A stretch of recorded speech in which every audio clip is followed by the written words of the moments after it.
Grabe, ito naman nga pala nagmumukbang ng 100 liters na fries ang napanood ko sa TikTok. Sobra nga akong namamangha mga ka-dreamers sapagkat hindi man lamang nasusuka. Tapos kinain niya lamang ito sa loob ng siyam na oras. O diba sobrang galing naman nun. Bigla tuloy akong napaiisip kung kaya ko rin bang kumain ng ganoong karaming fries. Kaya naman napabili agad ako ng 2 balot nga ng fries. Sapagkat nais ko rin nga palang subukan. Bali magluluto na nga lamang pala ako para makatipid. Pero yung napanood ko nga ay bumili lamang sa McDo. Para nga mapabilis mga ka-dreamers ang pagluluto ay dito na ako nagsalang na malaking kawali sa tungkong palan. 1.5 liters na nga pala mga ka-dreamers ng mantika ang aking ginamit para maluto ko ng sabay yung 2 balot. Sa totoo lamang ay first time kong kakain ng ganitong karaming fries. Kaya kapag nanakit ang aking tiyan, paniguradong kasalanan ito ng aking napapanood sa TikTok. Bali binurburan ko na rin nga pala mga ka-dreamers dito ng powder na cheese. Parang mali pa yata yung pagbigkas ko, cheese powder pala. Kasunod naman ay isinalin ko muna sa isang Tupperware para maalog ng maayos. Kaya tara mga ka-dreamers, kumain na rin kayo ng fries. Grabe mga ka-dreamers, yun yung napanood ko ay nagmukbang siya ng 100 liters na fries. Sobrang namangha talaga ako sapagkat kinain niya nga lamang yung 100 liters na fries sa loob ng siyam na oras. Kaya naman ngayon mga ka-dreamers, meron ako ritong niluto na 2 balot ng fries at susubukan ko rin kumain ng napakaraming fries. So tara, simulan na natin. Yan. Bale may sausawan ako rin eh.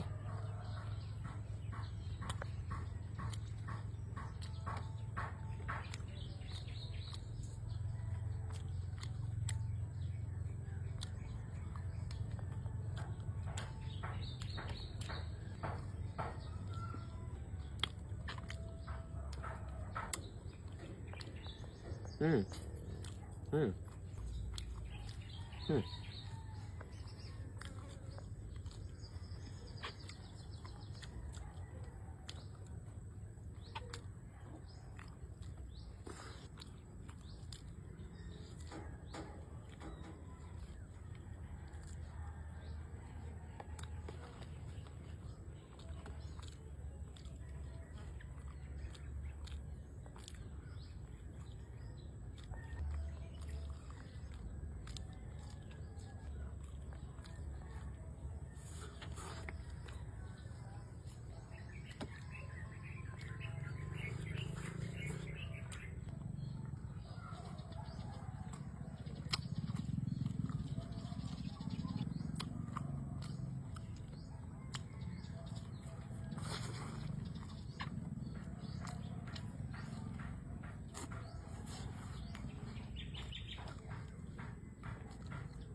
Grabe, hindi ko nga pala kayang ubusin yung 2 balot nga ng fries. Hindi ko kaya yung katulad nung aking napanood nga sa TikTok.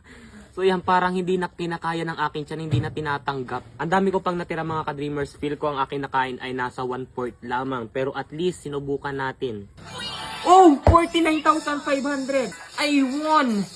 83,100. Ngayon mga ka-dreamers, tuturuan ko kayo kung paano kumita ng napakalaki rito kay PH Pasay. Nasa comment section lang ang link para mag-register at mag-deposit. Huwag nyo kalimutan mag-screenshot sapagkat mamimigay ako ngayon sa GCash. So yan, maglaro ako ngayon dito kay Super Ace. Play!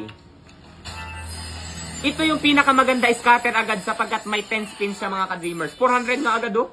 O yan yung scatter na sinasabi ko. Napakaganda niyan dito kay PH Pasay. Play! 800 agad. Oh, 1, 2. 1, 2. 1, 2. 1, 2. 4,000. 2, 4. 1, 2.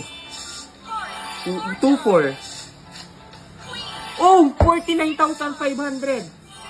5,000. 10,000. 1,000. Grabe! Tingnan niyo mga ka-dreamers. Look at this. I won 83,100. Ang akin lang tinaya, 200 pesos. Oh, di ba napakadali lamang talaga kumita rito kay PH Pasay. Kaya kung nais nyo rin kumita mga ka-dreamers, nasa comment section lang ang link para mag-register at mag-deposit. Huwag kalimutan mag-screenshot at ilagay sa comment section sapagkat mamimigay ako sapagkat nanalo nga ako. Ang daming sapagkat pero dahil ako'y tuwang-tuwa, mag-register at mag-deposit na kayo. Yun lang.